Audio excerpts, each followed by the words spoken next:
Good morning, everybody. This is Stacy Turner with our DMOpro Zoom. Hope you all had a great week. And today I thought we would talk about who and where is our market. I was just thinking again some of the strategies that I had used for getting the customers that I did last month, and how honestly so many of them came to me. And it wasn't that I was out searching for them because I feel like I had already done that work. So, I mean, it was a huge honor to be third in the whole country. I mean, crazy. I didn't even think that that was, I wasn't shooting for that. I was just collecting all these people. So, a lot of people were messaging me, coming back to me. And so it was, I think, really the effort of a lot of work I had put in before. So, a lot of events that I had done that, maybe people ordered, maybe they didn't. I had some canceled customers, a couple of team members that had been team members in the past that came back. And so I've obviously been marketing myself and putting my message out there and to where they knew to come to me and they saw it. So who and where is your market? If your market is limited, then you're going to have few conversations out there.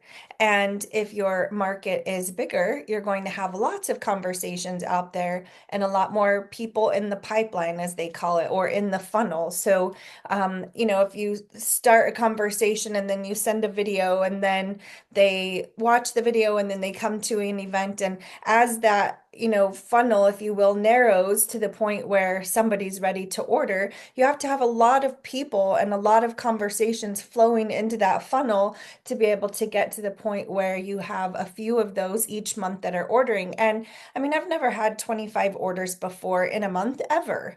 And it was a great offer. Thank you, Juice Plus, for doing that. That was a very attractive offer to the people that I had been talking with, but the conversations had to be there before.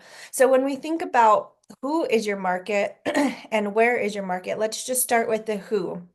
So, marketing is simply getting your message out there. Let's think of it that way, okay? So, talking to people, being involved in different events, being involved in different community events, talking to different folks, and just getting people into that funnel. So, who is that? A lot of times people will talk about who is your avatar, meaning like who is, if you were to narrow it down, who is it that you're speaking the most to, the most direct messaging, when you're targeting, what wording, what age group, who do you most connect with? And then that's going to be most like your sort of avatar that you're looking towards. And usually it's like when you look at your customer base, if you've ever done this, look at all of your customers, print out a list of them. And then are they like, what is their age? Where did you meet them? Are they a mom? Like, write out some things. And I did a chart one day. I just kind of wanted to see what that looked like. And I realized that majority of my customers are female and most of them are moms.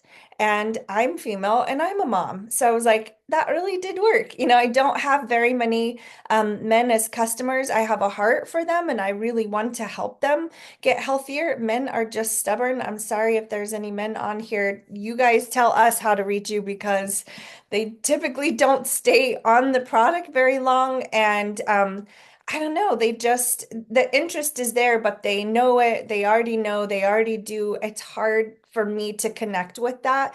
And I will get guys as customers, but I'm not marketing myself to them, right? That's probably not wise anyway, as a married woman. But hey, I don't know if you're single and you're looking for love, go out there and market Juice Plus to men. Maybe there's something to that.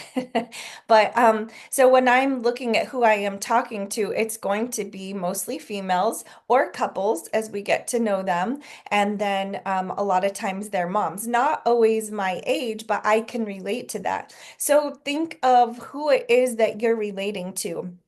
And I watched this video, and this lady was talking about people that are popular. And this guy was studying that, what makes somebody popular. And so he went to look at different, even high schools, and he was, looking at who were the popular kids. Now, you might think that the popular kids are the ones that are really good at sports and, or something, that they're really good at something, the best looking, the funniest, the most, right? But actually, what the most was across the board in all of the people that he was interviewing was how many people they liked. When they had people write down a list of who do you like, those that had the highest number of people on that list were actually the most popular in their groups. And so I thought that was really interesting because, and what that looked like in high school is as these people walked down the hallway, they were saying, "Hey, Mike. Hello, Chad. Hey, Sarah." They were saying hello to people. They liked people. They had a list of people that they liked, not necessarily that liked them. And when you like people, then that's attractive and people like you back. So, for some of us, that's an easier game to play. For others, we joke, one of my husband's favorite books is I Hate People, and it's just talking about like the difficulty it is for his personality to reach out and make friends and connections, and that's kind of what the whole book was about. And he has had to really lean in and learn the skill of liking people. We also joke when we were choosing a name for our son, every name I put out there, he was like, "No, I hate that guy. I went to school with a guy by that. No, he was terrible." And finally I was like, "Okay, did you have friends? What were their names? Like, can we go from that list?" And so, if you really have this concept of I don't like people, it's probably because, you haven't had great connections with people. Maybe you didn't really fit in high school, or as a child, you didn't have a lot of friends. Maybe there were things in your family that just made it difficult, like your parents were alcoholics and they didn't attract good people into their lives. Or maybe you moved a lot and you just didn't have a lot of time to make good connections. Maybe you had a lot of siblings and kind of got lost in the mix. Maybe you had no siblings and you had all the attention and you just didn't really learn how to make friends. But the cool thing is, as adults, we get to learn new skills, right? So if that's something that you're not really skilled in, you can learn new skills. There's some excellent videos out there of how to make friends, and I'm going to find one of them and send it to you guys because it really is just some basics. And we watched this in my mom's group one year, and the girls were like, that was actually helpful. And it was helpful to me too. And she was speaking from the point of somebody with trauma, the difficulties they may have in making friends, like they overshare too quickly and it kind of turns people away. Like, "Whoa, I don't know what to do with that really heavy weight you just handed me." Or like they're proposing on the first date, in every conversation in every way versus asking questions and getting to know the person. And so there is a skill to making friends, and we can develop that. What can happen is we can hold on to what has happened to us in the past, and then we project that as truth here in the future. But what I have found is adults are way more forgiving than kids in high school ever were, right? And yet we can still keep those same projections of how people treated us or how we interacted with them, and we accept that as truth as an adult. And so really think about where you are with those friendships, because to have a friend, you have to be a friend. And Jarrett and I have been talking about how we invite a lot of people into our home, like for dinner, for lunch. I'm inviting a lot of people for coffee to just get to know them, but a lot of people over for dinner, couples to get to know them. And we were just laughing, like, it's not reciprocated. Like, why is that? Why? And then we're like, is it us? Like, what is it that we're not seeing here in this equation? But I think the reality is people are just busy and they get into their own lives. And in this environment or this town that we're in, we don't have family. It's a small community. So a lot of the people that are here do have a lot of family. They have connections. They went to school together. They've known each other for years, right? So they have their circle group. They don't really need me. they're fine if I'm in there, but they already have their people. And I'm an outside person trying to come into that group, and it can feel a little bit awkward at times.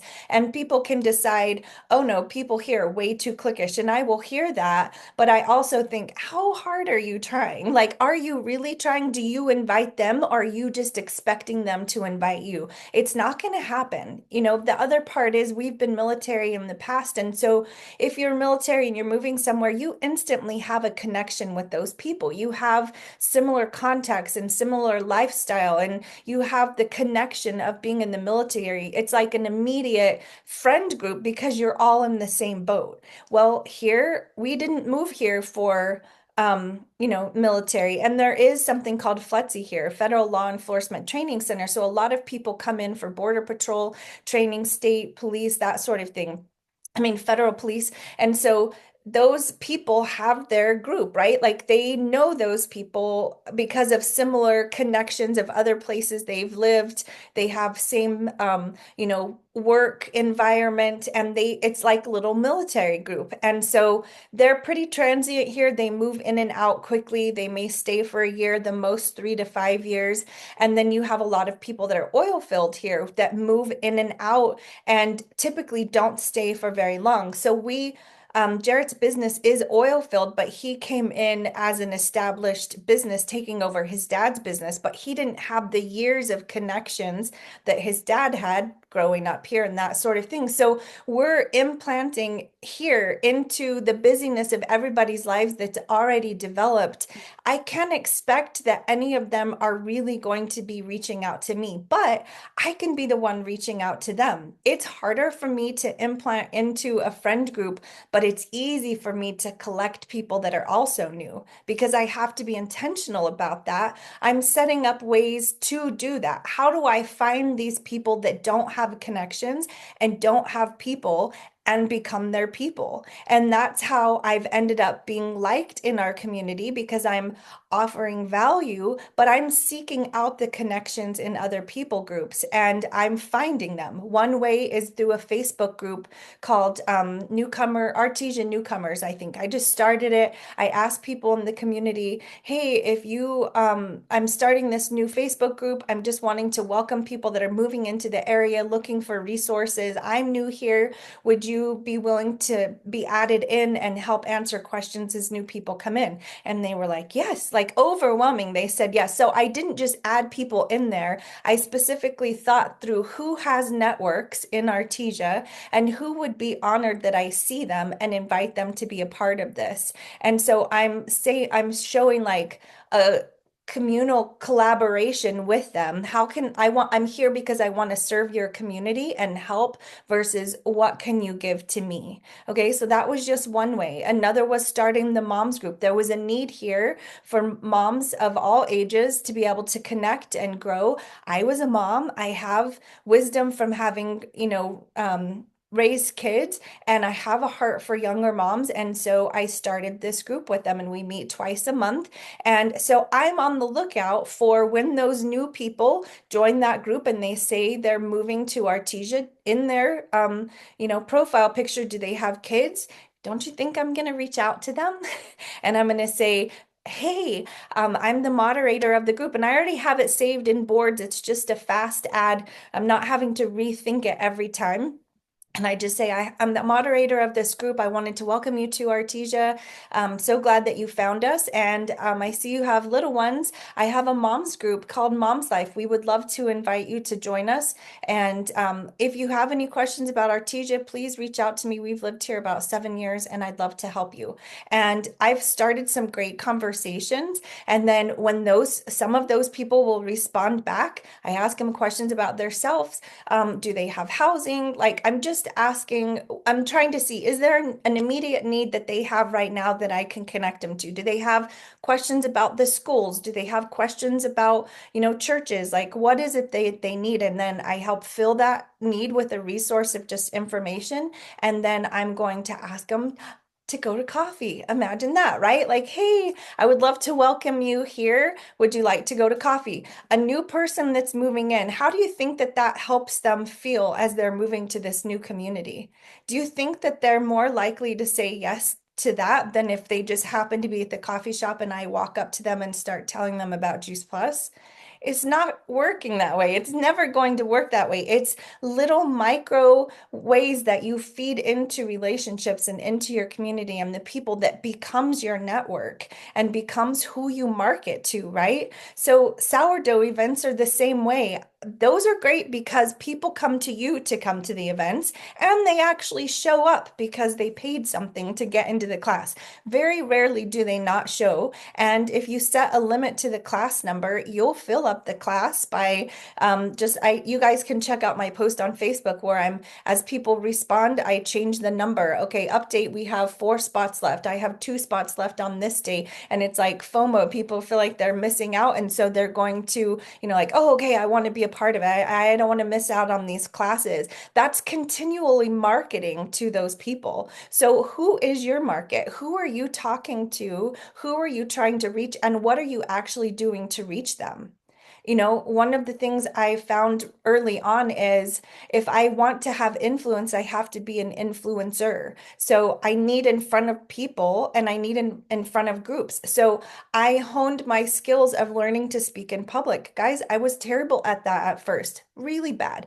But I read books. A great book is called The Naked Presenter, and it's not that you picture yourself naked or the people in the audience naked. It has nothing to do with that. I don't know who says that's a good idea. That is not comfort to me. I just want everyone to keep their clothes on. I don't want that in my head. So I'm not sure on that, but he's just talking about being authentic. What do you do with your hands? How do you even like, how do you build an effective PowerPoint? Canva has templates, use those. But if you can get good at starting to create conversations, that's and get good at like not just starting the conversation, but like you have a signature talk, like something that you're passionate about. Doesn't have to be long, but that you can go into different groups and say, hey, I would love to serve your group. If you're looking for a speaker, I would love to be that. Into a doctor's office, and I would love to do a lunch and learn for your staff. Into a business, I would love to do this. Sourdough is that, like a sourdough class. I will have people ask me, will you come teach a class to my friends and family? Yeah, they do all of the work of getting the people there. I show up and teach the class and get to talk about gut health. If you're not talking about Juice Plus in that, like a strong presentation in your sourdough classes, you're missing the point. The sourdough is the fun, but that's not going to change their health. Juice Plus is going to change their health, and you have to be strong in that delivery. And I mean, I've given you guys resources on that, and you'll get better as you do it more, but your delivery of the information is important. So, not just the skill set of marketing yourself, but then in actual talking to somebody, you are marketing how your conversation goes, the questions that you ask. Do you jump right to Juice Plus? Like, can you speak in a public environment about that? Those are skills that are important skills that are going to serve you well, even one-on-one conversations. So that's kind of talking about who your market is. Now, next, where is your market? Where are you finding these people? How are you reaching out to them? So we talked about social media being a place for that. That's, as I posted on social media, I was getting people asking me questions. As I was making a couple of posts on Facebook, people saw that. Well, why did they see that? How did they see mine? It was because I had done the work before. I was consistently posting about something. I'm not saying every day or multiple times a day that I was posting, but if you'll look back on my page, you'll see that I ask a question, like something that's going to get people engaged. They love to give their answer and their opinion. Why do I do that? It's not that I read through all of their things and like love to hear everyone's story. Sometimes they're funny, but it's because it wakes up the algorithms. There's a method to this. There's algorithms that Facebook has. And so once I've got that woken up, then I can post about Juice Plus, and more of my friends are going to see that. More friends. If you have 350 people as friends, it's just not a big enough group.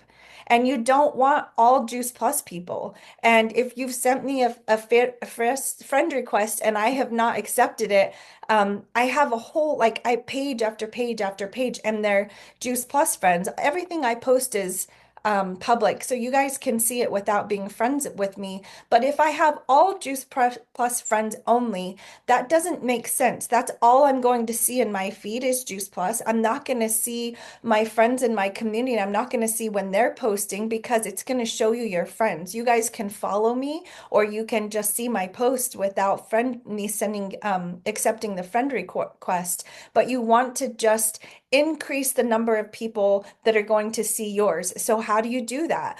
When you meet people, say, hey, are you on Facebook? Let's find each other. And then you add them. And then look for people that you have mutual friends with. If I look and it says 88 mutual friends, okay, who is one of those? If it's a Juice Plus person, I'm probably not going to friend them because then I'm going to have another Juice Plus friend. I love you guys and we want to be friends, but I don't need all of my friends on Juice Plus people. But if it's one other person that's in this town local, okay, I'll friend request them and then just keep sending those. And Facebook gives you suggestions of who to friend. So look at those and then be intentional about adding to your Facebook friend numbers, or if you do Instagram, your followers there, because that is marketing.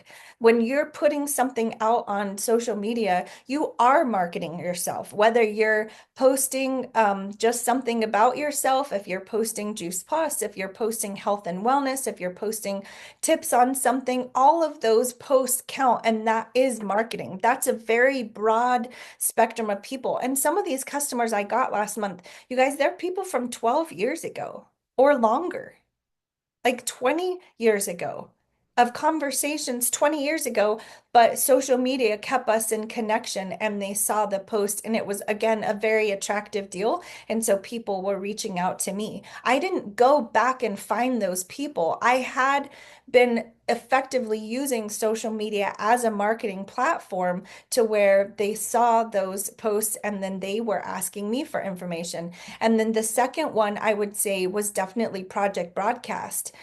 All of the events that I've done, all of the connections I've made through sourdough, through the, trade show booths that I did. If I did a trade show or like had a booth somewhere, when I do that, I'll have 20 plus conversations. If I just have conversations with people, it will never or very rarely ever result in anything. Like it's at the end of the day, you're like, I had a lot of conversations. I didn't get any orders. Sometimes I will, especially when I'm really, moving that conversation towards that. But a lot of times I'm just collecting their information. And I have sheets and sheets and sheets of people that I have met, through the 7 years of booths here. If I was dependent upon just those sheets of paper with everyone's information, and I have to copy paste and put their phone number in and send them, it was over 500 people each time I was sending out a message on social media on Project Broadcast. This was team members, customers, and people that I've met through sourdough and booths. And honestly, that's a fraction of them. I know it's more than that, way more than 400 people. But I was able to send a message through Project Broadcast to all of them with one message being crafted that was relatable to each of them. And I shared those with you guys as I got good feedback from them, or responses back from it. And that's how it allowed me to expand my market of who I was able to talk to because of the conversations and the work that I had done before. So again, I just want to encourage you, like, where is your market? My market is in the people I'm around. Two of those customers, we went to a Bible study and just church on Wednesday nights, and they are customer of mine. They had seen the messages I had put out to them in Project Broadcast, and they came to me and said, okay, Stacey, I want to do that deal. I had no idea they were interested, but they saw my face. It started the conversation, and then I was able to follow up with them. So part of that marketing is not just a one-time conversation. It's invitations to the next event. It's letting them know about the next sourdough class. It's sending them information that you learned about sourdough. It's inviting your customers to listen to a recording or a watch party. It's inviting them to come to the coffee chat. It's that is marketing. It's a continual process, not just a one-time conversation. And Project Broadcast allows you the opportunity to market to them, to a large amount of people with one message to hundreds of people that I would not have the ability to do if I still had everyone's name just in my phone or on a piece of paper. So the follow up is super important in the marketing as well. Professional people follow up. And if you're just having one or two conversations with people, it's just not enough. They need time to shift their brain from vitamins to whole food, to find a way in their budget, for their need to get big enough that they will actually move on it. And so I'm finding that the sending a cart link, I have to say, I was super worried about that when we moved to this new system because I was used to getting people on the phone and getting their orders. I would place it for them and then I knew it was done. But I'm finding it, as part of this conversation, I'm able to say, you know what, send me your oldest daughter's birth date and her full name. And does she want capsules or chewables? And I'll build you a cart so that you can see this, so you can see what this looks like for your family. And then they'll usually send it to me. I mean, this is in multiple conversations, right? And then they send that to me. And then I make them their cart link, and then that gives me a reason to follow up. Hey, this website's still a little bit quirky. I'm just checking in. Did that link work for you? And then it keeps the conversation going. And lastly, I wanted to tell you guys this funny way that actually worked that I've never tried before of getting a customer this week. And I was like, I'm surprised. So this is somebody from a booth many years ago. She ordered the day of at the booth. It was the county fair. She had canceled within 4 months, has never come to an event. She's been a part of the moms group. She will ask a lot of questions, but never really takes the advice. Every booth I do, she ends up there. We talk, but she just doesn't move forward. And so she reached out to me and was asking me some questions about Juice Plus again from a project broadcast I put out. I think, oh, because I was inviting them to the coffee chat. And she said, you know, I really need some help with constipation issues. What would you recommend I buy on Amazon? I've had two people in this last week ask that, and I'm like, nothing. I have nothing to recommend to you. So I just said, well, tell me, what medications are you on, and are you taking an acid reducer? And she said, yes, I take two acid reducers and I'm not on that many medication, lists five. And I was like, oh, okay. And, you know, and but I still have this issue. So I just know, I don't know if you guys have ever heard this, like some people are an ask hole. Have you heard that before? They will just keep asking and asking and asking, and she will take my time and drain it, and I won't even get a word in edgewise to give her advice, even though she's asking me. So she said, can you tell me what I should do? So I was just like, okay, let's play this game a little bit different. I'm not going to just give her more of my time for free. So I said, I charge $75 an hour for a consultation, and then it's $50 after that first consultation. Guys, that is like, I don't even know where that came from. And I said, however, for my Juice Plus customers, I don't charge because I would rather you be applying that to your juice, to your health every month because I so believe in Juice Plus. Which is a better option for you? Would you like to make an appointment for $75 or would you like to go ahead and get started with Juice Plus? And she said, I would love to start with Juice Plus. And I said, okay, send me Sarah's, I knew her granddaughter's name. She's sick all the time. Send me her name and birth date and let's get you started. And then I sent her the cart and then I said, be sure to send me a confirmation of the email. Just snapshot it and send that to me because I want to make sure we're connected so I can give you the absolute best care. So she did.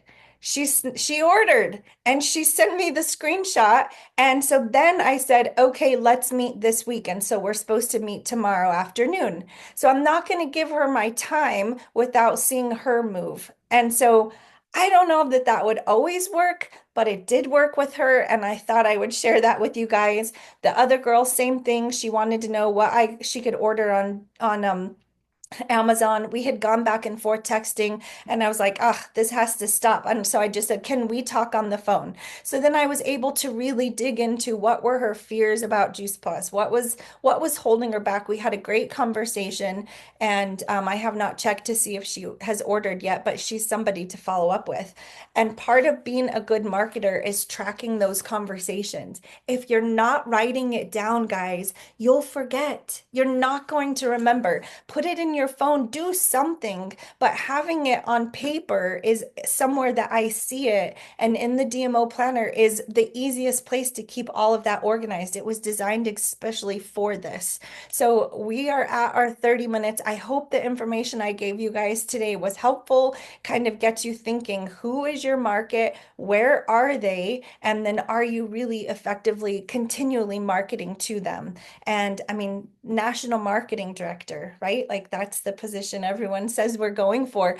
A marketing director. Can you market in a way that is attractive to conversations flowing into that so that you do help people move forward? And then also be thinking it's not just product conversations, it's business conversations. It's inviting people to the team. If you can get a customer, you can get a team member. It's really not that far of a jump from one to the other. It's just a change in the direction of the content of your conversation, but the skill set, the same things you do to attract them, those same people, it's right there. And with customers, they're already loving their Juice Plus at the point of sale is the best place. So I hope you guys find this helpful. I'm going to stop the recording, but I would still love to hear from you guys.